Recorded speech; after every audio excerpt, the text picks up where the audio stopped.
Bismillahirrahmanirrahim. Assalamualaikum warahmatullahi wabarakatuh.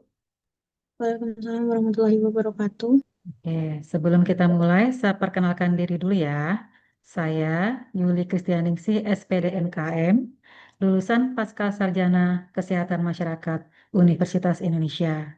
Saat ini saya sebagai dosen tetap dan dosen pengampu mata kuliah praktikum toksikologi klinik di program studi teknologi laboratorium medis Fakultas Kesehatan Muhammad Husni Tamrin. Oke, itu sedikit pengenalan tentang diri saya. Saya langsung share screen ya. Oke, sebentar.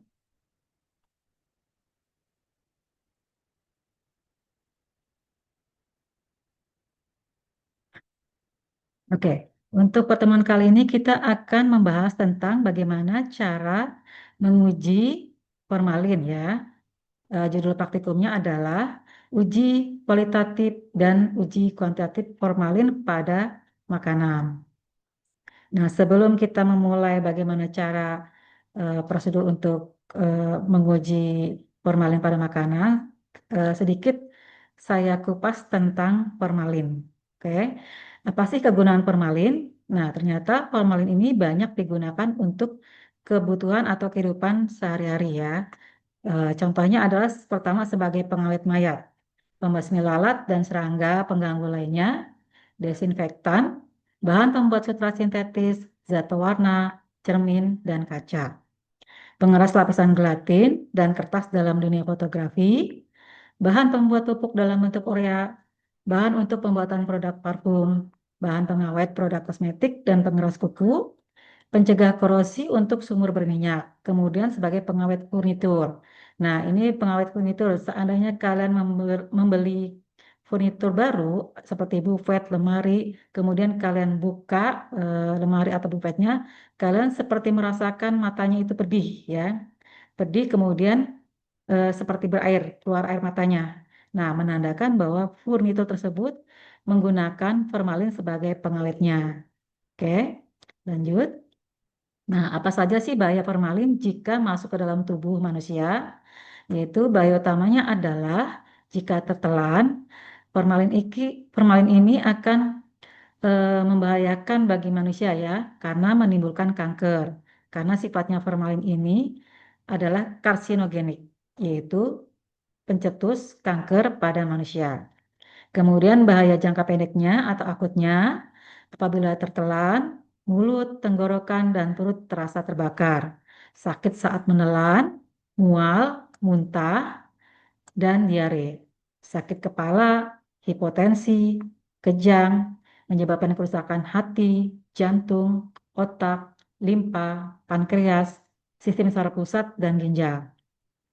Kemudian bahaya jangka panjangnya adalah jika tertelan akan menimbulkan iritasi pada saluran pernapasan, kemudian muntah-muntah dan kepala pusing, rasa terbakar pada tenggorokan, kemudian terjadi penurunan suhu tubuh dan rasa gatal di dada. Nah, ini adalah contoh-contoh bahan pangan yang sering ditambahkan formalin. Padahal menurut Permenkes nomor 33 tahun 2012 tentang bahan tambahan pangan, itu menetapkan formalin sebagai salah satu bahan tambahan yang dilarang digunakan dalam makanan. Tapi pada kenyataannya bahwa masih banyak pedagang atau produsen yang menggunakan formalin sebagai pengawet pangannya. Biasanya dia adalah contoh-contoh bahan pangan yang menggunakan formalin seperti mie kuning basah, ayam potong, tahu, kemudian ikan. Ikan ini bisa ikan tongkol, ikan tuna, ikan kembung, dan lain sebagainya. Kemudian cumi asin, kemudian lagi ikan teri, kemudian lagi bakso, kemudian ikan pindang. Ya, inilah beberapa contoh makanan yang ditambahkan formalin sebagai pengawetnya. Kemudian kita lanjut ke pengujiannya ya. Sebelumnya kita ingin tahu apa sih tujuan dari uji kualitatifnya itu, yaitu tujuan uji kualitatif adalah untuk mendeteksi keberadaan formalin dalam suatu sampel, ya seperti makanan atau bahan lainnya ya, dengan cara yang sederhana dan cepat tanpa mengukur jumlahnya. Jadi kita hanya mengidentifikasi ada atau tidak formalin dalam pangan, gitu ya. Positif atau negatif mengandung formalin atau tidak. Prinsip dasarnya adalah reaksi antara formalin dengan zat lain yang menghasilkan perubahan warna yang diamati. Kita lanjut. Nah, ini ada beberapa prinsip dasar dan metode yang umum digunakan untuk uji kualitatif formalin, yaitu reaksi reduksi oksidasi, reaksi dengan asam kromatopat, reaksi dengan reaksi Schiff, kemudian dengan test kit. Nah, untuk pertemuan ini kita akan membahas tentang uji kualitatif dengan menggunakan reaksi asam kromatopat. Oke, lanjut. Nah, apa saja alat dan bahan yang digunakan? Alatnya yaitu tabung reaksi, rak tabung reaksi, kemudian pipet tetes, gelas kimia, kaca pengaduk, dan spatula. Bahannya ada pereaksi kares. Nah, pereaksi kares ini adalah campuran dari zinc asetat dan asam asetat. Kemudian pereaksi kares 2 isinya adalah kalium heksasyanofera, kemudian serbuk asam kromatopat, kemudian asam sulfat pekat.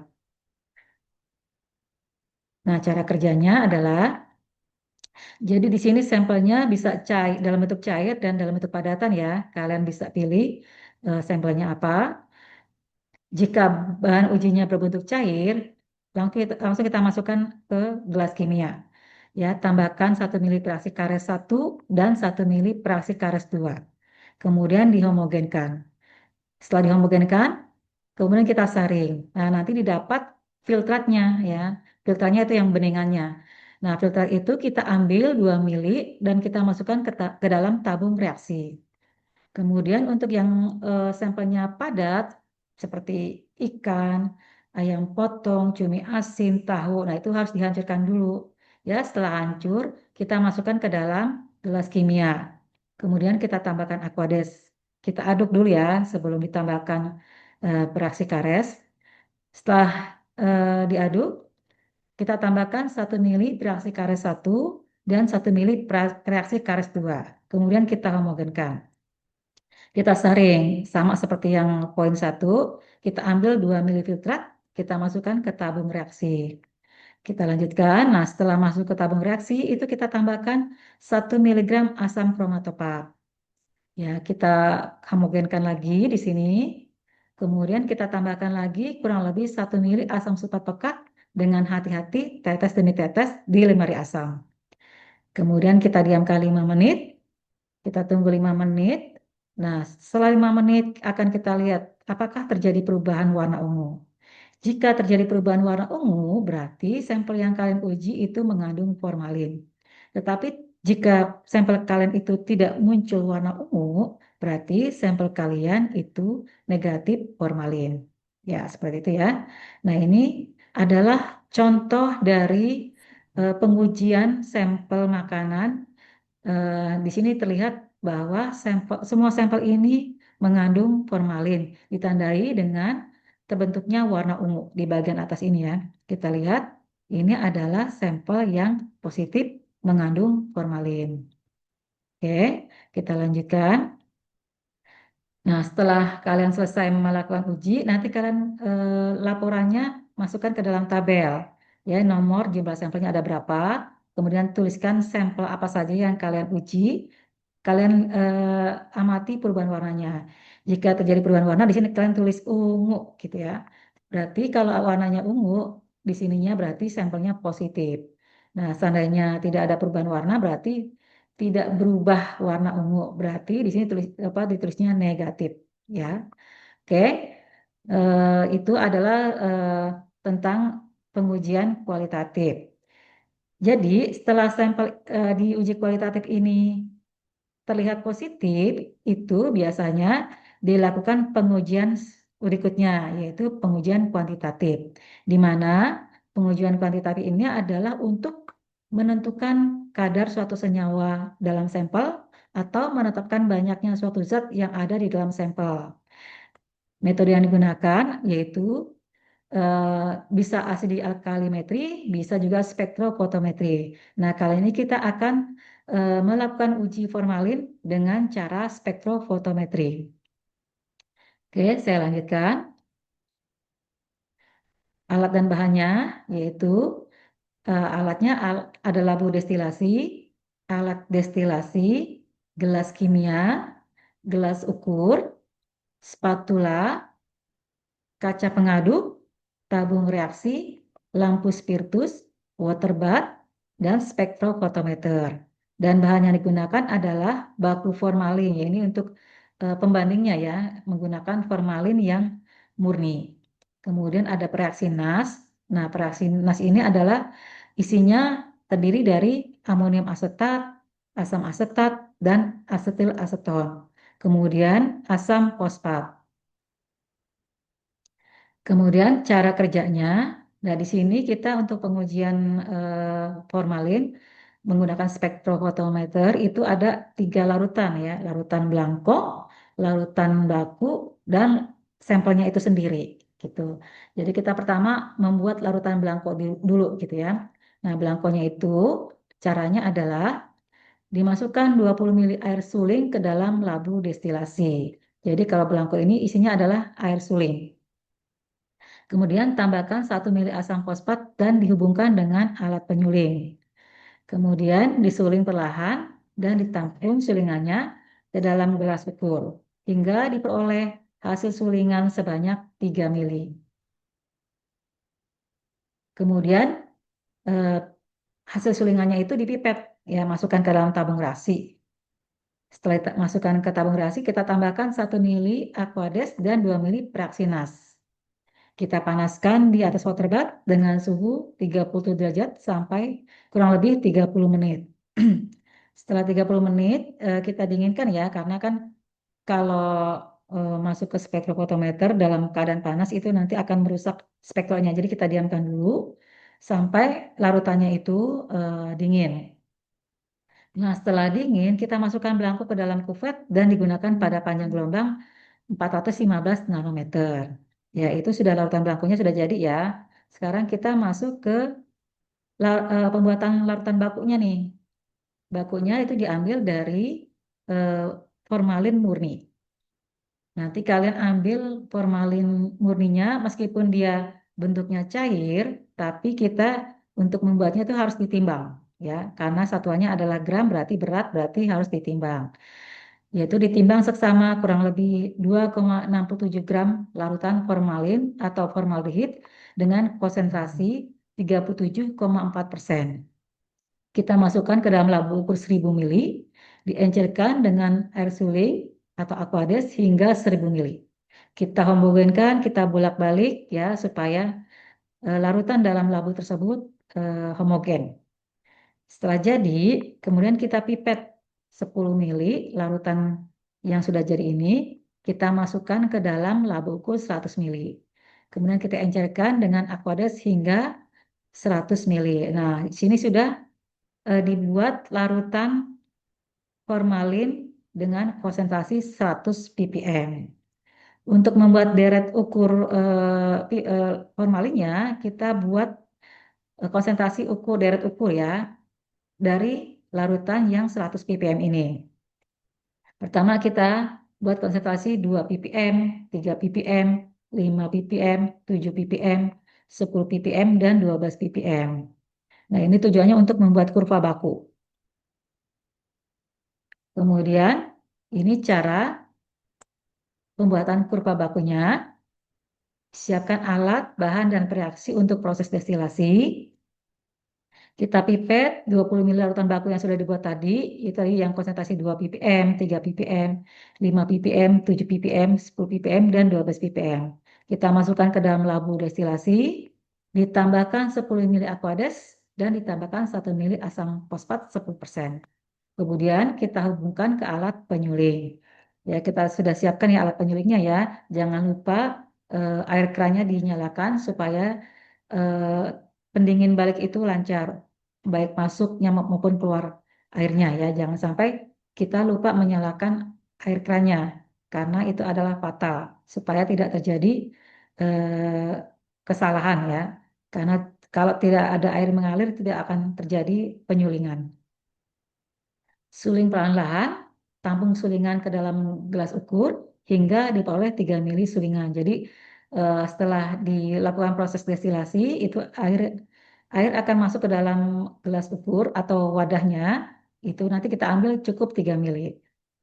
Kemudian dipipet 1 mili sulingan yang sudah didapat tadi ke dalam tabung reaksi, kemudian tambahkan 1 mili Aquades dan 2 mili pereaksi NAS.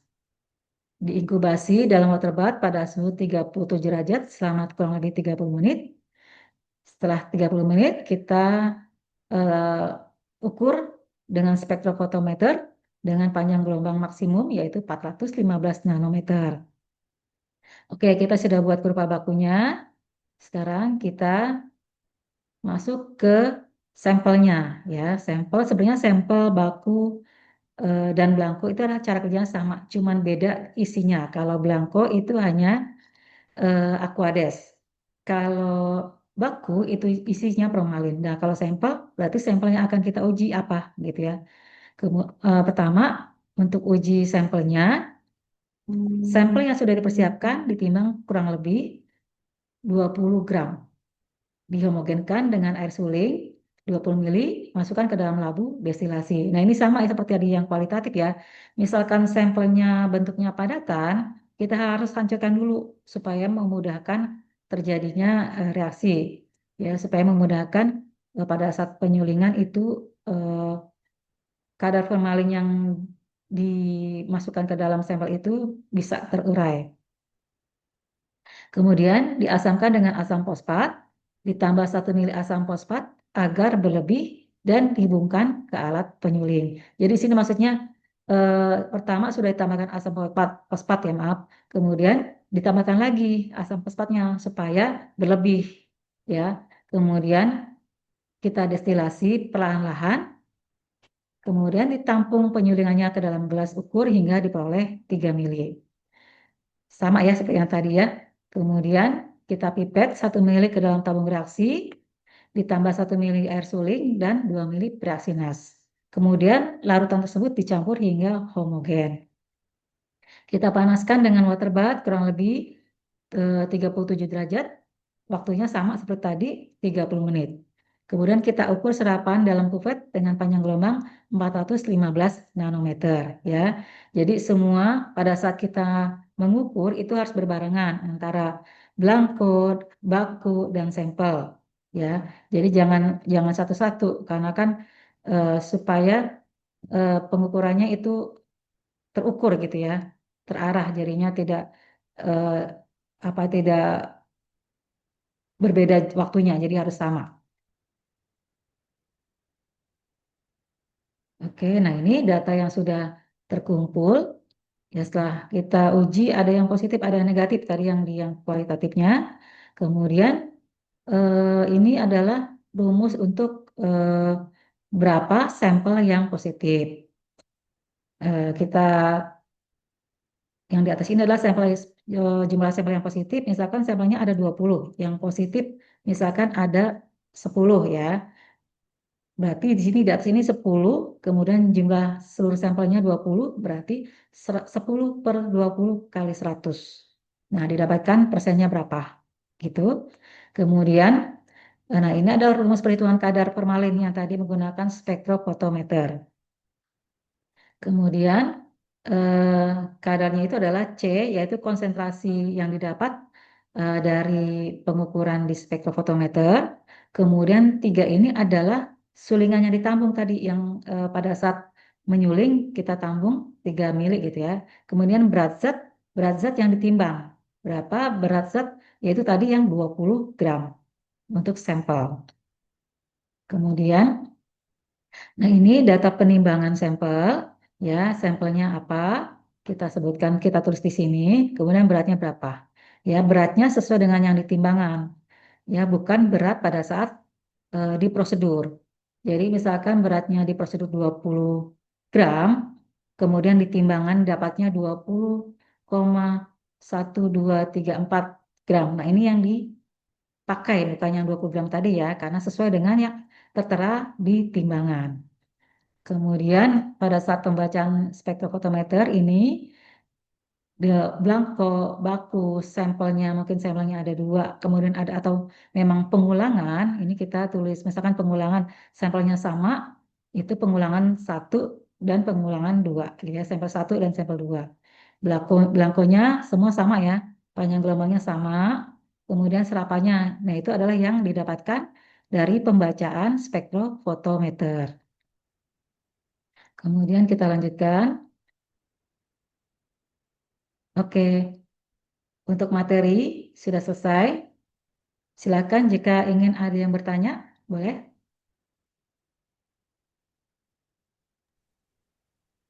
Izin bertanya, Ibu, Ya, mengapa pada uji formalin terbentuk warna ungu pada sampel? Terima oke, kasih. ya, oke. Kenapa terjadi warna ungu pada saat uji kualitatif di sampel ya? Jadi seperti ini. Eh, Reaksi yang digunakan untuk kualitatif kan tuh ada karet 1, karet 2, kemudian asam kromatopat dan asam sulfat. Ya, si formalin itu bereaksi dengan reaksi ini gitu. Kemudian yang utamanya adalah asam kromatopat. Jadi formalin jika bereaksi dengan asam kromatopat itu akan membentuk senyawa kompleks. Nah, senyawa kompleks ini adalah senyawa yang membentuk warna ungu tersebut sehingga sampel tersebut dinyatakan positif mengandung formalin. Ya, seperti itu. Oke. Ada lagi yang mau tanya? Izin, Bu. Ya. Ya. Ibu, bagaimana cara mengetahui bahwa produk pangan itu mengandung formalin, Bu? Oke, jadi gini, eh, sebenarnya mungkin kalau orang yang awam yang belum paham ciri-ciri formalin ya ada di pangan itu agak sulit ya. Tapi kita bisa mengamati gitu, karena memang banyak produk-produk sekarang ternyata itu mengandung formalin. Kita bisa lihat dari teksturnya. Teksturnya biasanya lebih kenyal atau keras. Ya contohnya misalkan ikan. Kalau kita mau membeli ikan, kita lihat insangnya sepertinya merah, tapi pada sebenarnya sudah tidak bagus ya.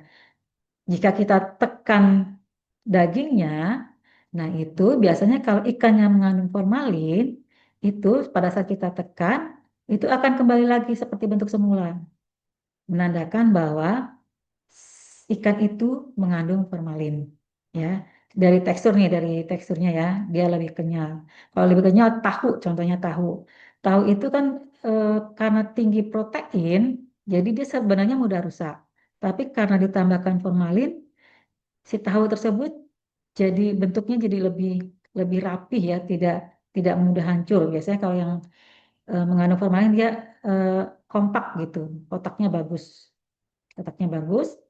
kemudian lebih kenyal ya lebih kenyal itu kalau bakso dia lebih keras dibandingkan kalau tidak menggunakan formalin kemudian eh, ada lagi ini sebagai indikator biologi sebenarnya ya contohnya lalat lalat itu tidak akan mau hinggap di ikan yang mengandung formalin ya misalkan di jam-jam tertentu tuh lalat itu eh, sedang tinggi-tingginya, sedang banyak ya. Di pagi sekitar jam 8 9 itu lalat pasti akan banyak. Tapi ikan itu tidak dihinggapi lalat. Nah, kemungkinan diduga ikan tersebut mengandung formalin. Gitu ya. Kemudian dari rasa biasanya kalau yang makanan itu mengandung formalin, biasanya rasanya agak aneh gitu. Anehnya ya tidak bisa apa ya digambarkan anehnya seperti apa dan agak pahit itu ya agak pahit dari segi rasa. Kemudian dari segi umur simpannya pasti akan lebih lama dibandingkan dengan yang tidak menggunakan formalin.